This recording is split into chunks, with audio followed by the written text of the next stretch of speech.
Ustaz, bolehkah seorang wanita pergi haji atau umroh tanpa mahram bila wanita itu janda?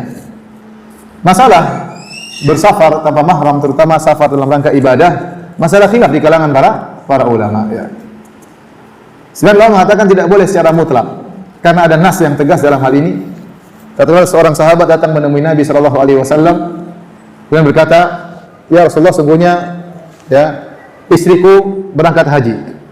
Sementara saya sudah tercatat untuk mengikuti jihad ini dan itu." Maka Rasulullah SAW menyuruh lelaki ini untuk tidak berjihad, tapi untuk menemani apa? Istrinya berhaji. Ya. Jadi Rasulullah SAW menyuruh dia untuk menemani istrinya yang sedang berhaji, safar dalam rangka ibadah. Kemudian juga dalam hadis, ya, la yahillu imra'atin tu'minu billahi wal yawmil akhir an tusafira masirata yaumin wa laila illa ma'adhi mahram, atau kama qala Nabi SAW. Tidak halal bagi seorang wanita yang beriman kepada Allah dan hari akhirat untuk bersafar dengan safar sehari semalam kecuali dengan apa? Mahramnya. Maka ini dalil-dalil dijadikan sebagian ulama bahwasanya safar tanpa mahram, baik safar ibadah atau safar mubah, safar berobat dan yang lainnya, kalau tanpa mahram maka hukumnya dosa. Hukumnya dosa karena dalil-dalil yang tadi kita sebutkan.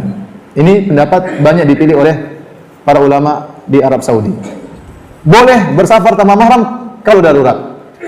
Contoh, seorang ingin berobatnya harus di luar kota, sementara tidak ada mahramnya, atau suaminya masih di luar negeri, nggak keburu, maka darurat nggak jadi masalah. Kalau darurat semuanya membolehkan. Oleh karenanya dalam hadis Ummu Salamah radhiyallahu taala anha, waktu beliau berhijrah tanpa mahram, suaminya lebih dahulu di mana? Di Madinah. Abu Salamah lebih dahulu pergi ke Madinah, sementara Ummu Salamah di Madinah. Ya. Abu Salamah tidak datang untuk menjemput Ummu Salamah karena kondisinya tidak memungkinkan. Maka Ummu Salamah akhirnya pergi berhijrah bahkan ditemani oleh seorang laki yang bukan mahramnya. Tapi ini darurat. Ini darurat. Jadi maksud saya kalau safar karena darurat maka boleh meskipun tanpa mahram. Tapi yang kita bicarakan yang tempat perselisihan safar bukan darurat seperti haji ataupun umrah. Pendapat pertama tadi saya sampaikan hukumnya haram secara mutlak. Kalaupun dia haji atau umrah tanpa mahram, maka hajinya sah tetapi dia berdosa. Umrahnya sah tapi dia berdosa.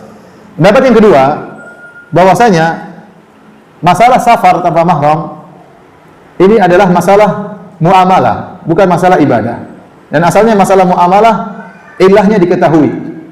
Ilahnya diketahui, sebab pengharamannya diketahui. Berbeda dengan ibadah, asalnya ibadah, sebabnya tidak diketahui. Seperti kenapa sholat zuhur 4 rakaat, kenapa sholat subuh 2 rakaat, maka tidak perlu kita ketahui. Tapi kalau kenapa ini haram,